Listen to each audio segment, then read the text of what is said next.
Anyways, so where was I? Oh yeah, Big Baby, Jared Anderson. Many boxing pundits have him pegged as the next great American heavyweight. He had his last fight against King Charles Martin, the man who walks the earth like a god. He won by decision, but caught a lot of criticisms for his performance in that fight, oddly enough. You know how American boxing fans are. There is no winning with them. Unless you get a stunning Mike Tyson type of knockout, they're going to dog you for it. Hey, I don't write the rules to this. It's just how American boxing fans are. Either way, he's fighting Jan Kasabutsky.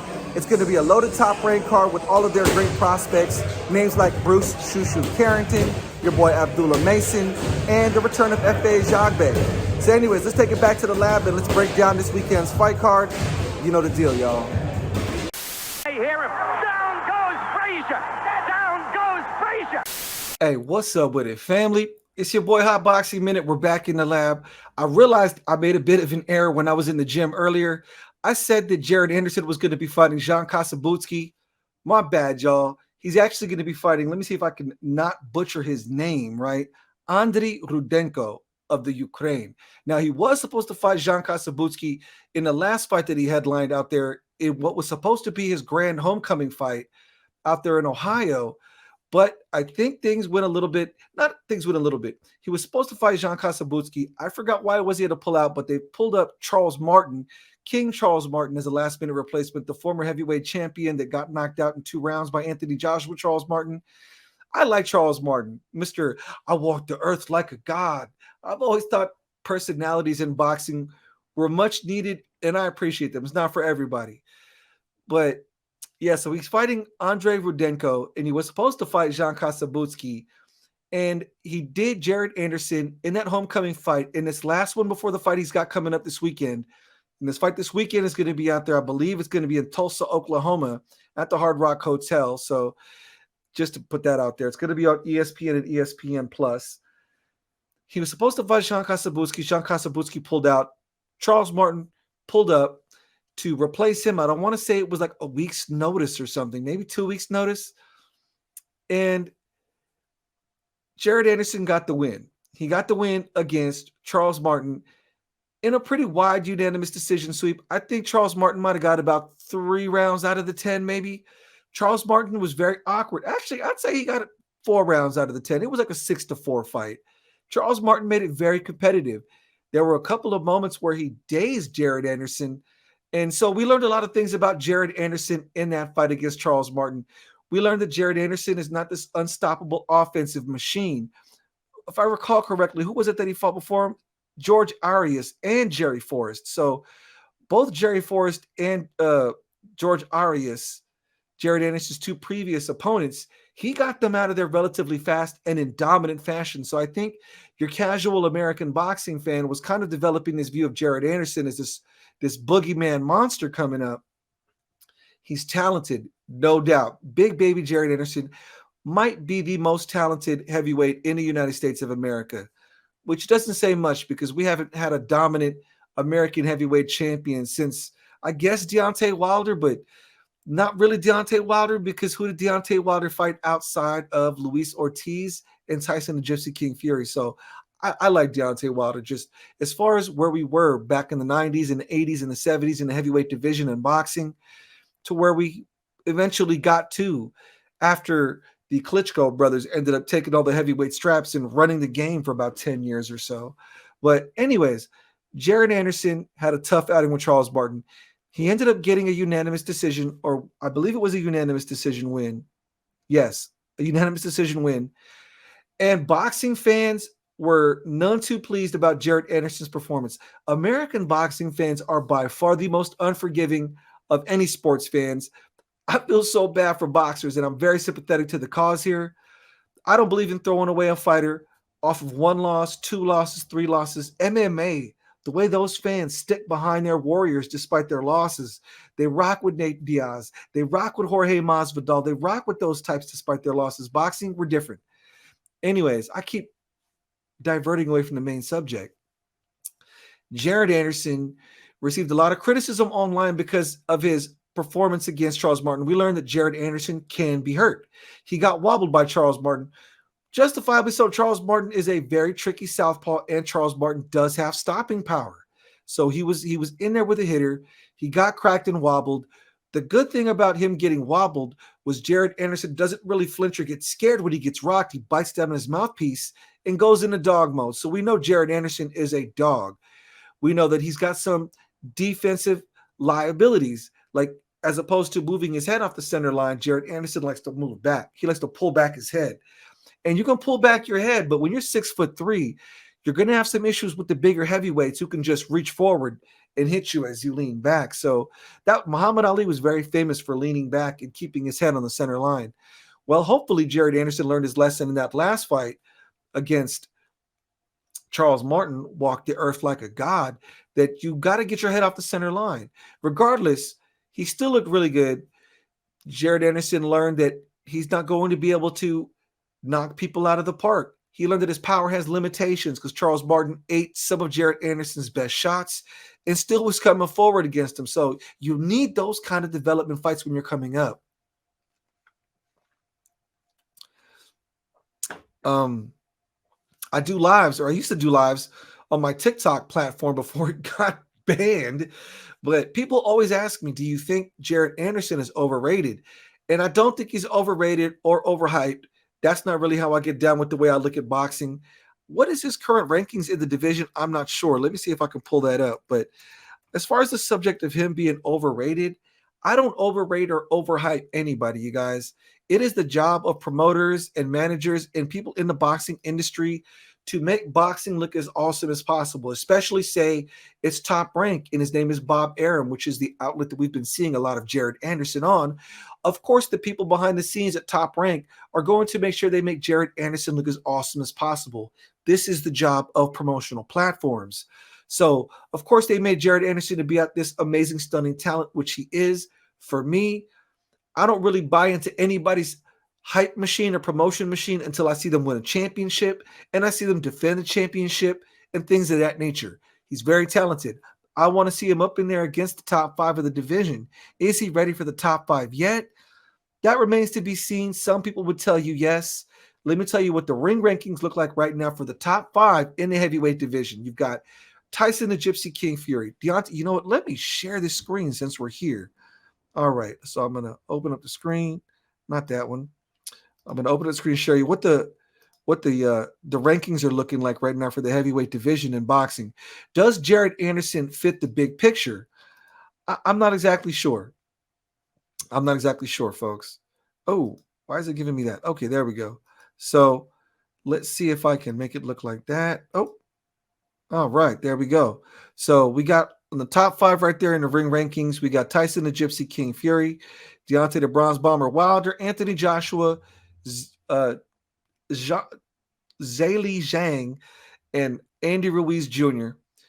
In the next five, Dillian White, Joe Joyce, Luis Ortiz, Joseph Parker.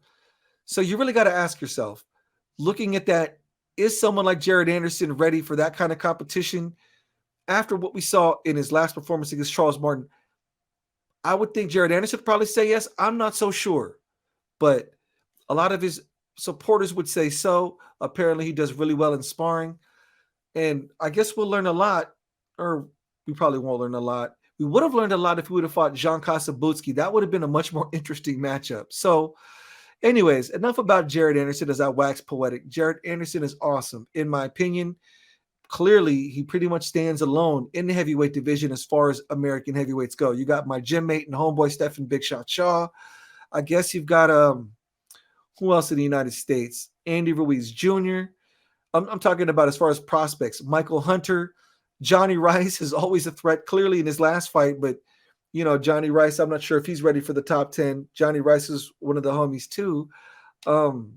Yeah, so the list is very short as far as top elite level heavyweights right now in the United States. Of course, you got Deontay Wilder and Andy Ruiz Jr., but they're already in the top five as it stands. And the man that Jared Anderson will be fighting is Andrii Rudenko. Andrii Rudenko of the Ukraine. Now, here's the fascinating part about Andrii Rudenko of the Ukraine is when it comes to Jared Anderson, he's already a relatively small heavyweight. He stands at a whopping 6'3". He's not the biggest framed heavyweight that we've ever seen. And his opponent, Andrii Rudenko, is actually smaller than he is. So Andrii Rudenko stands at about 6 foot even, I'd say. Let's see if I can make this screen bigger for you so you can see.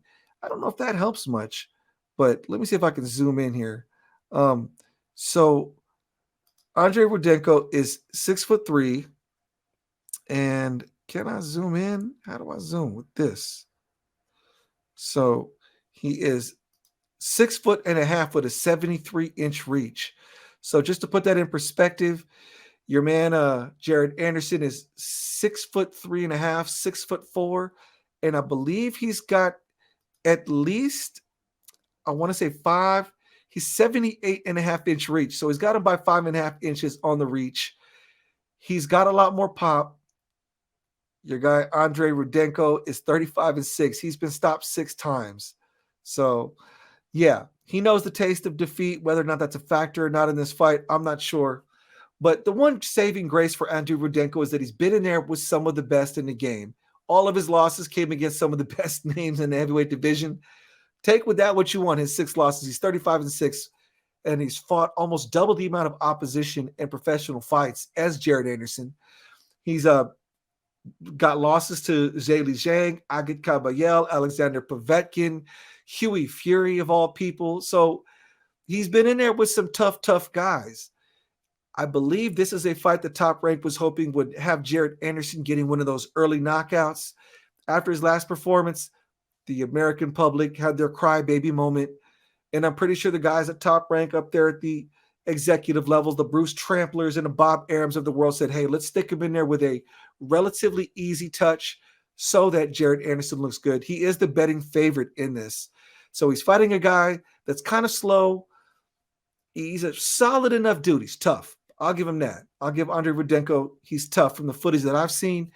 Kind of slow, not nearly as fast, as explosive or athletic or as mobile or has the upper body dexterity that Jared Anderson has.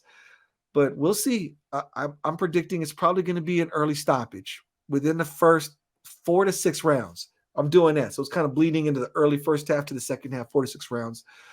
How do you think that fight plays out between Jared Big Baby Anderson and Andrii Rudenko? Boxing community, let me know in the comment section. Hit that like button.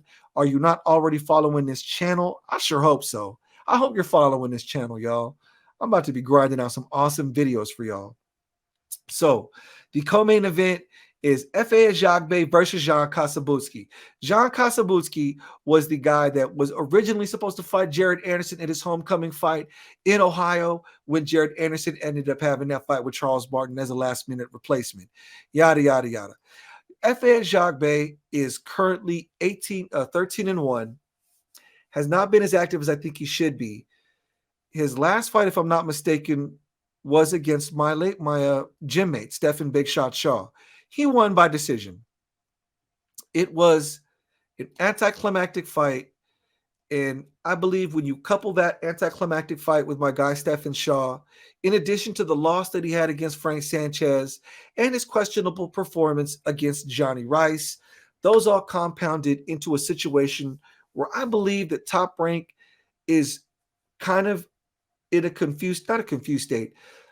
Top Rank is slowly starting to realize that Efe Ajagba might not be the second coming of Deontay Wilder like they thought he was. Efe Ajagba, as far as I know, is still camp or a stable mates with Jared Anderson, or at the very least, he's constantly sparring with him. Efe Ajagba is kind of a slow dude, fights cautiously behind his jab, has vicious knockout power with that straight right. And all of his limitations were on display in his loss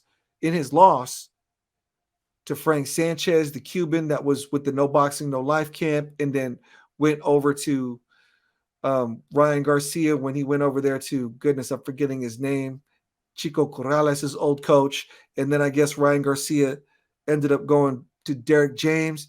And as far as I know, Frank Sanchez is back with Eddie Reynoso at No Boxing, No Life. When Efe Ajagba got beat by Frank Sanchez, he showed a lot of his limitations. He doesn't move very well. He doesn't cut off the ring very well. He is susceptible to a southpaw with a very educated jab. And then he fought Stephen Shaw. And Stephen Shaw showed him that a boxer with a decent IQ or a high IQ will nullify him and pretty much make him very hesitant to throw. F.A. Jagbe is the kind of fighter that needs to have you standing there in a spot just long enough for him to set down and plant his weight and throw that right hand at you and knock you out. That's his goal.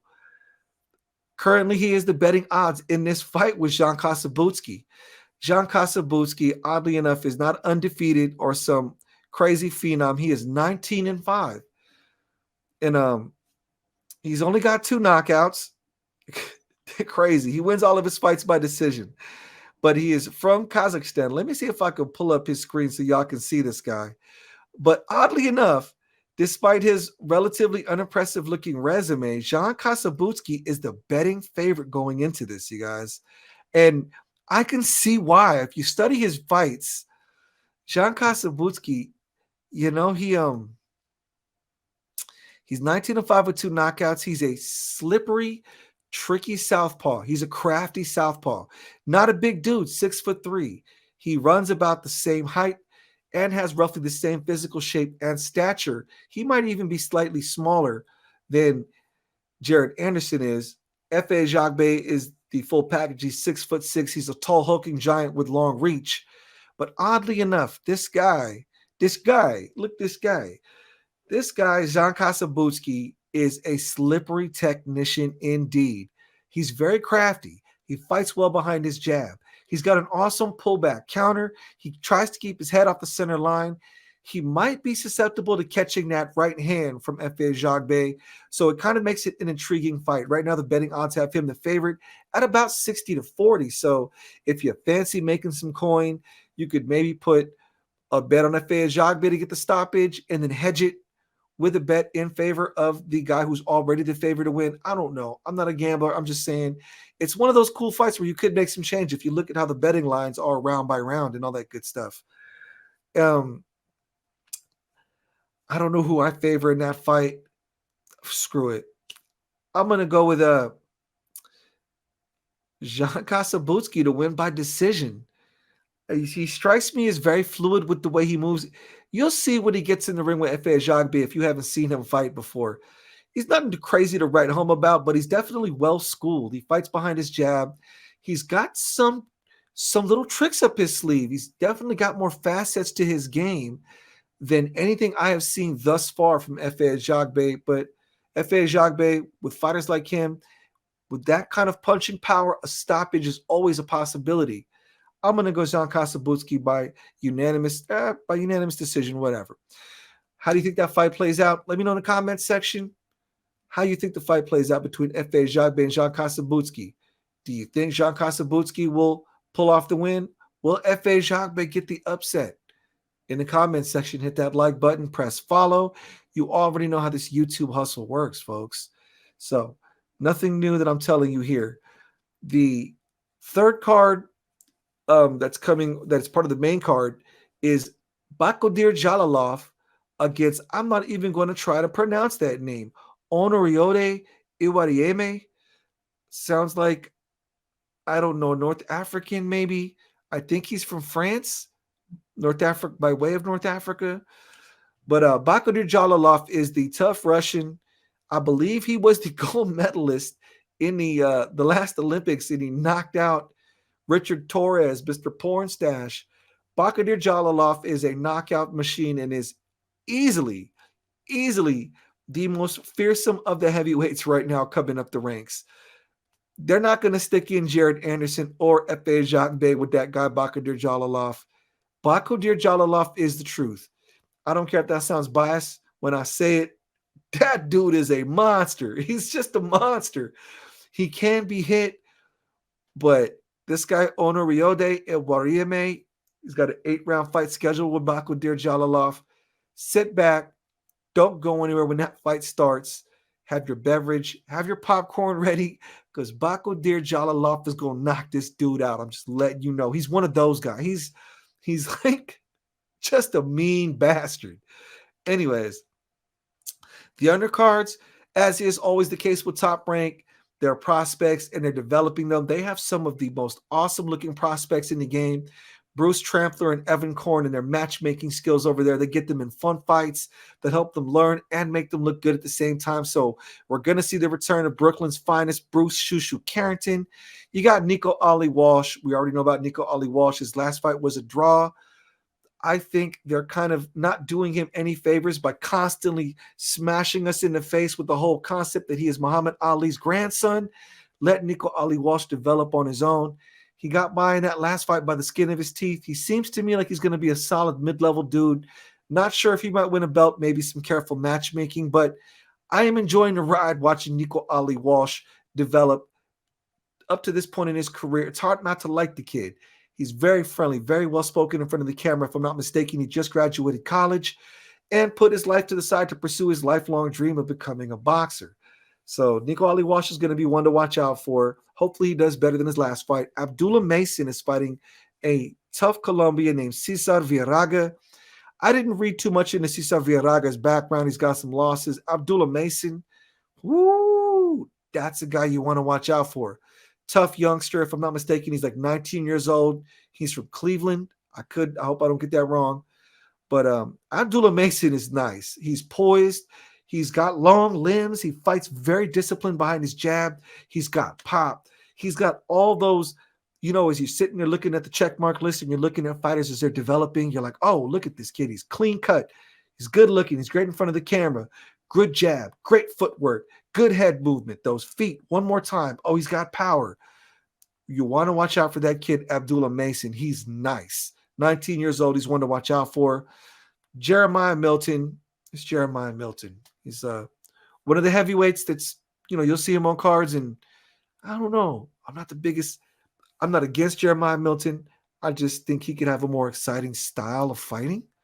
But hey, pro fighters have their styles based on how they develop. It is what it is. And also a welterweight fight involving Ablai Khan Zospov, Winston Campos. I don't even know who those two are. Pardon me, y'all. Anyways, that's going to be it for this video, y'all. Tune in for that fight this weekend out there in Tulsa, Oklahoma, headlined by Jared Big Baby Anderson against Andrii Rudenko, co-headlined by Efe Ajagba versus Zan Kasabutsky. You'll also get a chance to see Bakadir Jalolov in the ring. Let me know if you have any questions, comments, concerns in the comment box below. You already know the drill. Hit that like button, press follow. This is Hot Boxing Minute, y'all, the future of boxing analysis on YouTube and TikTok. Peace.